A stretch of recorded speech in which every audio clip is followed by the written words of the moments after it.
Welcome to नरी side chapter 2 electrostatic potential and capacitance. चलिए start करते हैं। इस एक्सप्लेनर में हम इलेक्ट्रोस्टैटिक पोटेंशियल, कंडक्टर्स और कैपेसिटर्स के मैकेनिज्म को एकदम डीपली और डायरेक्टली समझेंगे। बोर्ड्स और कॉम्पिटिटिव एग्जाम्स दोनों के लिए ये एक हाई वेटेज टॉपिक है, तो अपना पूरा फोकस यहां रखना। सबसे पहले लेट्स अंडरस्टैंड कि इलेक्ट्रोस्टैटिक पोटेंशियल आखिर होता क्या है। इसे हम कैपिटल V से डिनोट करते हैं।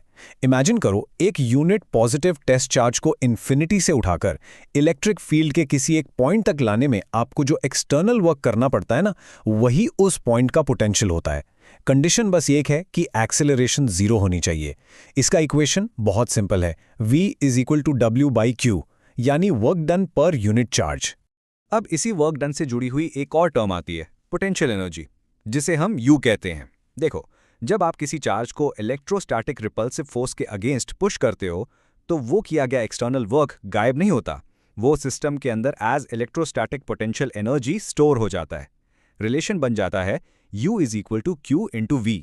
और एक फंडामेंटल पॉइंट हमेशा याद रखना, सिस्टम की टोटल काइनेटिक और पोटेंशियल एनर्जी की वैल्यू कंटिन्यूसली कंजर्व्ड रहती है। अगर हम कंडक्टर्स को एक्सटर्नल इलेक्ट्रोस्टैटिक फील्ड्स में रखें तो उनका बिहेवियर काफी इंटरेस्टिंग निकल के आता है। ये डायरेक्ट बोर्ड एग्जाम में इजीली पूछे जाने वाले हाई यील्ड पॉइंट्स हैं।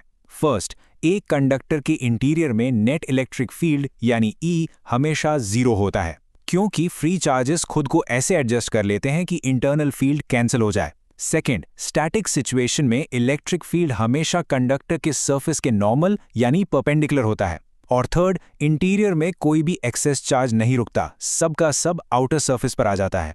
अब इस कैविटी वाले केस को समझते हैं। इसे हम इलेक्ट्रोस्टैटिक शील्डिंग कहते हैं। अगर किसी कंडक्टर के अंदर एक कैविटी है, तो उस कंडक्टर के बाहर चाहे कितना भी स्ट्रॉन्ग या फ्लक्चुएटिंग इलेक्ट्रिक फील्ड क्यों ना हो, उस कैविटी के अंदर इलेक्ट्रिक फील्ड ऑलवेज 0 रहेगा।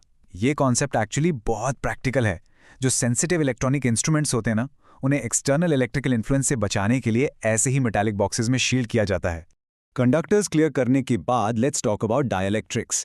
ये बेसिकली इंसुलेटर्स या नॉन कंडक्टिंग सब्सटेंसेस होते हैं। इनमें चार्ज कैरियर्स इजीली मूव नहीं कर सकते, लेकिन जब इन्हें एक एक्सटर्नल इलेक्ट्रिक फील्ड में रखा जाता है तो इनके मॉलिक्यूल स्ट्रेच या रीओरिएंट होते हैं। इसे हम पोलराइजेशन कहते हैं। इसका रिलेशन एकदम क्लियर है, polarisation P = susceptibility times E। इस इंड्यूस्ड पोलराइजेशन की वजह से डाइलेक्ट्रिक के अंदर का टोटल इलेक्ट्रिक फील्ड वीकन या रिड्यूस हो जाता है। चलिए अब इस चैप्टर के सबसे क्रूशियल पार्ट पर मूव करते हैं, कैपेसिटर्स। कैपेसिटर बेसिकली एक ऐसी डिवाइस है जिसमें दो कंडक्टर्स एक इंसुलेटर से सेपरेटेड होते हैं और इसका मेन काम चार्ज और एनर्जी स्टोर करना है। इनकी कैपेसिटी को हम कैपेसिटेंस या C कहते हैं, which is defined as the ratio of charge to potential difference. Equation C = Q/V से हम इसको कैलकुलेट करते हैं। इसकी SI यूनिट फेराड है। प्रैक्टिकली बताऊं तो 1 फैरेड एक बहुत ही बड़ी यूनिट होती है, इसलिए न्यूमेरिकल्स में हम ज्यादातर माइक्रोफैरेड या पिकोफैराड यूज करते हैं। इस स्टैंडर्ड पैरेलल प्लेट सेटअप को देखिए। हमारे पास 2 पैरेलल कंडक्टिंग प्लेट्स हैं। हर एक प्लेट का सरफेस एरिया कैपिटल A है और उन दोनों के बीच का छोटा सा सेपरेशन डिस्टेंस स्मॉल d है। इन्हीं ज्योमेट्रिकल पैरामीटर्स पर एक कैपेसिटर की एक्चुअल कैपेसिटी डिपेंड करती है। Let's see the math behind it. अब इस इंपॉर्टेंट फॉर्मूला पर थोड़ा ध्यान दीजिए। C = ε0A/d। ये बहुत इंपॉर्टेंट इक्वेशन है। इस रिलेशन से एक चीज बिल्कुल क्लियर होती है, कैपेसिटेंस इस बात पर डिपेंड नहीं करता कि कैपेसिटर पे कितना चार्ज है या कितना वोल्टेज है। ये कंप्लीटली उसकी फिजिकल ज्योमेट्री पर डिपेंड करता है, यानी प्लेट्स का एरिया कितना बड़ा है और उनके बीच का डिस्टेंस कितना कम है। यहां एक बहुत बढ़िया एग्जाम ट्रिक समझते हैं। अगर हम इन कैपेसिटर प्लेट्स के बीच के गैप में वैक्यूम की जगह एक डाइलेक्ट्रिक मीडियम डाल दें जिसका डाइलेक्ट्रिक कांस्टेंट K है, तो उसकी कैपेसिटी इंक्रीज हो जाती है। नया कैपेसिटेंस ओरिजिनल वैक्यूम कैपेसिटेंस का K टाइम्स हो जाता है। सो C = K × C0। बिना ज्योमेट्री चेंज किए चार्ज स्टोरिंग कैपेसिटी बढ़ाने का ये सबसे बेस्ट तरीका है। सर्किट्स में इन कैपेसिटर्स के कॉम्बिनेशंस का लॉजिक भी काफी स्ट्रेट फॉरवर्ड है। बस इन्हें रेजिस्टर्स वाले फॉर्मूला से बिल्कुल कंफ्यूज मत करना, ये स्ट्रिक्टली उल्टे चलते हैं। सीरीज कॉम्बिनेशन में equivalent capacitance 1/C = 1/C1 + 1/C2 होता है। एक मेमोरी ट्रिक हमेशा याद रखना, सीरीज में चार्ज यानी Q हमेशा सेम रहता है। वही पैरेलल की बात करें तो कैपेसिटेंस डायरेक्टली ऐड होता है, C = C1 + C2। और यहाँ दोनों के अक्रॉस पोटेंशियल यानी V कांस्टेंट रहता है। जब एक कैपेसिटर चार्ज होता है तो एक्सटर्नल बैटरी को इस चार्ज को ट्रांसफर करने में वर्क करना पड़ता है और ये टोटल वर्क कैपेसिटर में पोटेंशियल एनर्जी की फॉर्म में स्टोर हो जाता है। ये फंडामेंटल फॉर्मूला एकदम दिमाग में बिठा लो, U = 1/2 CV²। क्वेश्चन में क्या डेटा गिवन है उसके हिसाब से हम इसके अल्टरनेट फॉर्म्स Q²/2C या 1/2 QV परफेक्टली यूज कर सकते हैं। एक क्विक फॉर्मूला जो डायरेक्ट कॉम्पिटिटिव एग्जाम्स के ऑब्जेक्टिव क्वेश्चंस में फ्लैश होता है वो है इलेक्ट्रिक एनर्जी डेंसिटी। ये बस energy stored per unit volume है। इसका मैथमेटिकल फॉर्म ½ε0E² है।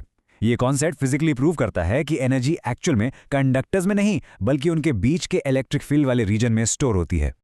देखो, फिजिक्स अधूरी है बिना न्यूमेरिकल्स के। इनको अप्रोच करने का एक डायरेक्ट सिस्टम फॉलो करो। सबसे पहले नोन वैल्यूज लिखो, फिर चेक करो कि क्या यूनिट्स एसआई में हैं। अगर नहीं तो उन्हें कन्वर्ट करो, फिर सूटेबल इक्वेशन या फॉर्मूला सिलेक्ट करो और एंड में डायरेक्शन को ध्यान में रखकर स्टेप बाय स्टेप सॉल्व करो। अगर ये स्ट्रेट फॉरवर्ड अप्रोच क्लियर लग रहा है तो इस एक्सप्लेनर को जरूर एक बार हाइप कर देना। लेकिन सब कुछ समझने के बाद भी एक सवाल उठता है। कॉन्सेप्ट समझ आ जाता है, फॉर्मूलाज याद हो जाते हैं, फिर भी एग्जाम्स में मार्क्स कहाँ कटते हैं? क्या रीजन है कि आते हुए न्यूमेरिकल्स भी गलत हो जाते हैं? ये 3 कॉमन मिस्टेक्स हैं जिन्हें आपको स्ट्रिक्टली अवॉइड करना है। First, unit convergence.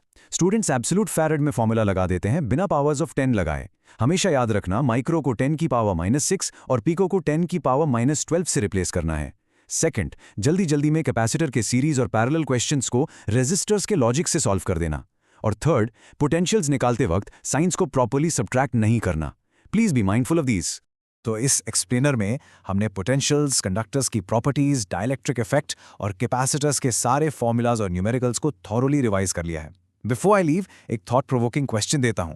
जब हम एक फुल्ली चार्ज कैपेसिटर को एक अनचार्ज कैपेसिटर के साथ कनेक्ट करते हैं तो इनिशियल और फाइनल एनर्जी कैलकुलेट करने पर कुछ एनर्जी लॉस दिखाई देता है। चार्ज तो कंजर्व्ड है बट एनर्जी कम हो गई। ये एनर्जी कहाँ डिसिपेट होती है? सोचना इसके बारे में। हेल्पफुल लग रहा है तो एक बार हाइप जरूर करना।